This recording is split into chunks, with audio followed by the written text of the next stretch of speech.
Ya, menyikapi wacana yang berkembang terkait dengan pilkada serentak di tahun 2020, yang mana proses pemungutan dan perhitungan suara akan dimulai tanggal 9 Desember ya, 9 Desember tahun 2020, yang mana memang ada wacana terkait dengan melakukan efisiensi kampanye.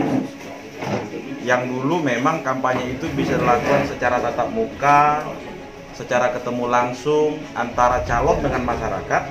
Tapi di pilkada tahun 2020 ini memang ada opini yang berkembang bagaimana calon bisa memaksimalkan kampanye secara virtual. Kalau kita bicara dalam konteks Kalimantan Barat, bukan hanya Kalimantan Barat, ini di Indonesia, bahwa proses pendidikan yang dilakukan secara virtual saja banyak gangguannya, banyak masalahnya. Tapi bagaimana mungkin proses kampanye yang tujuannya adalah menyampaikan visi misi calon, yang tujuannya adalah untuk melihat rekam jejak calon, bisa diketahui publik. Kalau kita buka 7 kabupaten di Kalimantan Barat, semua itu punya daerah pedalaman. Tidak semua daerah yang kemudian punya akses jaringan internet dan lain sebagainya.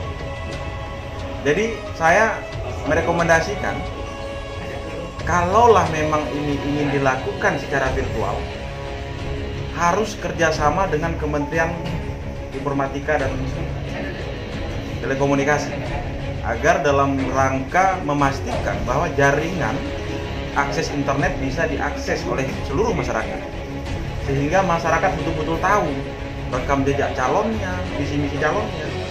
Karena tujuan dilaksanakan pilkada langsung ini adalah masyarakat mengetahui siapa calon ini, apa latar belakangnya, mau dibawa kemana daerah ini. Nah, sehingga ini menjadi tantangan tersendiri, walaupun memang sebetulnya saya mendukung penuh terkait dengan kampanye yang dilakukan secara virtual. Bukan hanya kampanye loh, saya juga justru mengharapkan KPU di pilkada 2020 ini menjadi momentum bagaimana proses hitung pilkada dilakukan secara elektronik. Ini menjadi tantangan tersendiri, bukan hanya kampanye. Kalau kampanye bisa dilakukan secara virtual, tentunya proses perhitungan suara pun sudah bisa dilakukan secara elektronik.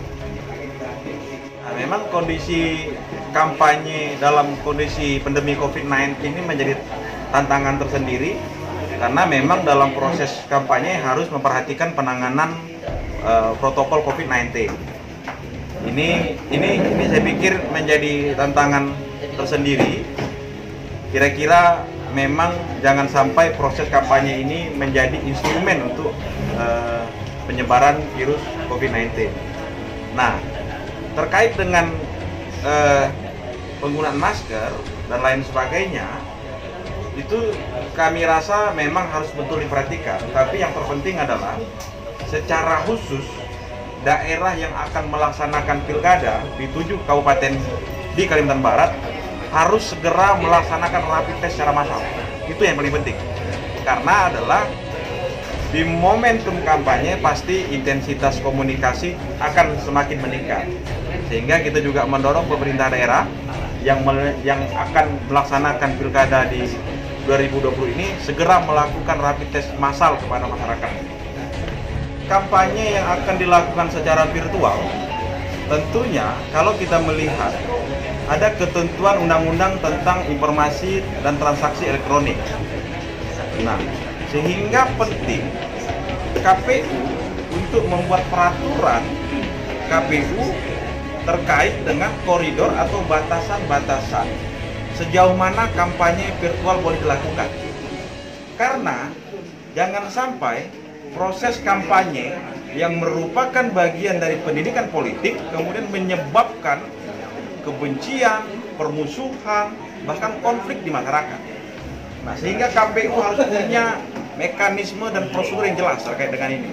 Bayangkan saja, di saat tidak kampanye saja, di musim corona saja, banyak sekali oknum-oknum yang kemudian membuat keresahan publik yang dengan cara membuat status dengan berdimensi ujaran kebencian, berdimensi provokasi dan lain sebagainya. Sehingga ini harus ada koordinasi Selain peraturan KPU, juga dari teman-teman penegak hukum lainnya, apakah itu kepolisian, untuk memastikan sejauh mana batas atau ruang yang boleh dilakukan pada saat kampanye virtual.